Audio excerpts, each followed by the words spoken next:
दत्ताजी मेघे को श्रद्धांजलि देने के लिए अनेकांत स्वाध्याय मंदिर में सर्वदलीय शोक सभा आयोजित की गई। यह कार्यक्रम वर्धा सोशल फोरम द्वारा आयोजित किया गया, जिसमें विभिन्न दलों के नेताओं और नागरिकों ने भाग लेकर उन्हें भावभीनी श्रद्धांजलि अर्पित की। इस अवसर पर महाराष्ट्र के राज्य मंत्री व वर्धा जिले के पालक मंत्री डॉक्टर पंकज भोयर ने अपनी संवेदनाएं व्यक्त की।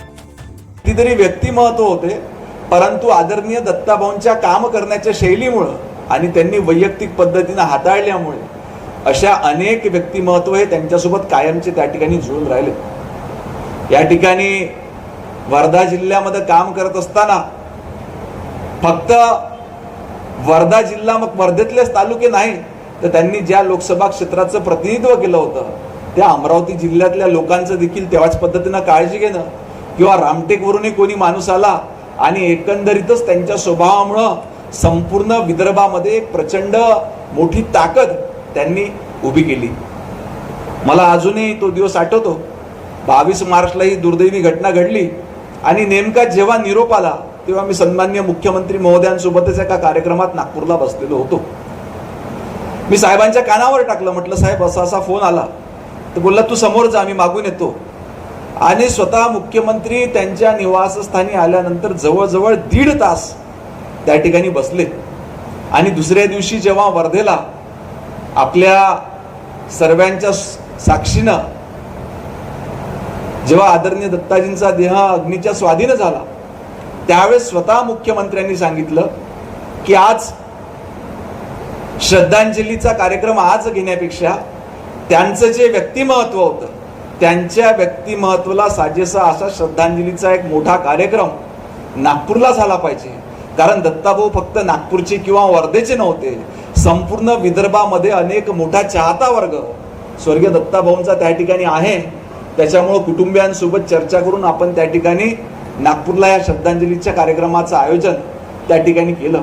नंतर मला मुंबई येथे आयोजित करण्यात आलेल्या देखील श्रद्धांजलीच्या कार्यक्रमाला जाण्याचा योग संघटना या ठिकाणी या कार्यक्रमाचं आयोजन केलं। परंतु वर्धेतली कदाचितच अशी एखादी राजकीय पक्ष तर सोडाच, परंतु सामाजिक संस्था संघटना असेल की ज्याच्या सोबत आदरणीय दत्ताभाऊंचा संबंध आला नाही, संपर्क आला नाही आणि त्या संस्थेची काळजी घेण्याचं काम त्या ठिकाणी आदरणीय भाऊंच्या माध्यमातून झालं।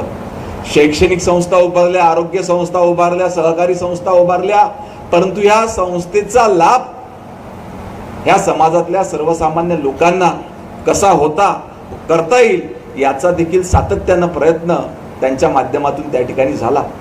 जेव्हा 14वीचा आणि श्रद्धांजलीचा कार्यक्रम नागपूरला करण्यात आला तेव्हा त्याचं स्वतः नियोजन करण्याचं काम हातात आदरणीय नितीनजी गडकरी सारख्या माणसाच्या हाताने त्या ठिकाणी घेतलं। अजूनही मला 2014ची घटना आठवते।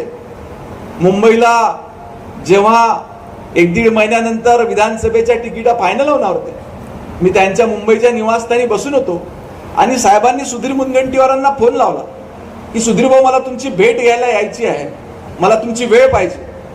मुनगंटीवार साहेब बोलले की आपण कुठे आहात? साहेबांनी सांगितलं की मी माझ्या वरळीच्या घरी आहे। बोलले तुम्ही तिथंच थांबा, मी 1 तासामध्ये तुमच्या घरी पोहोचतो। सुधीर भाऊ स्वतः त्या ठिकाणी आले।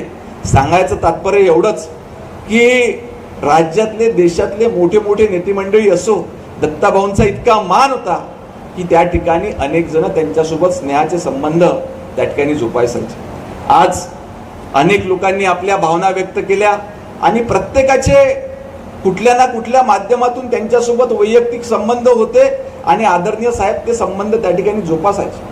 माझा देखील सारखा एक सामान्य कार्यकर्ता ज्याला राजकारणाची खूप मोठी पार्श्वभूमी नव्हती, परंतु अगदी योग्य वेळेस त्या ठिकाणी पुढाकार घेऊन पहिले आमदार झालो, नंतर पुन्हा दुसऱ्यांदा झालो, तिसऱ्यांदा झालो, आपल्या सर्वांच्या सोबत त्या ठिकाणी होती।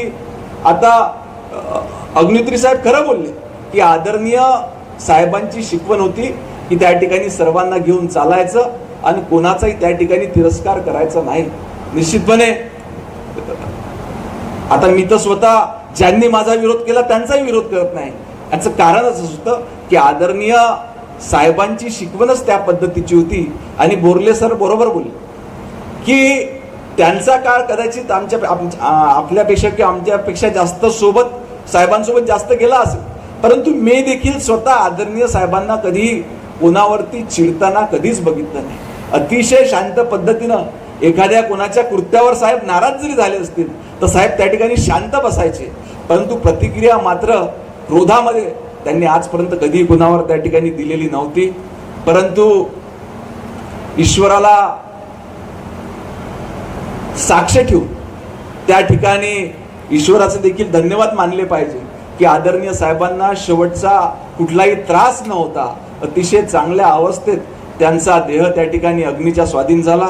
आज माझ्या वतीनं, माझ्या परिवाराच्या वतीनं, माझ्या सर्व सहकारी आणि पक्षाच्या वतीनं मी त्यांना आदरांजली अर्पण करतो. धन्यवाद.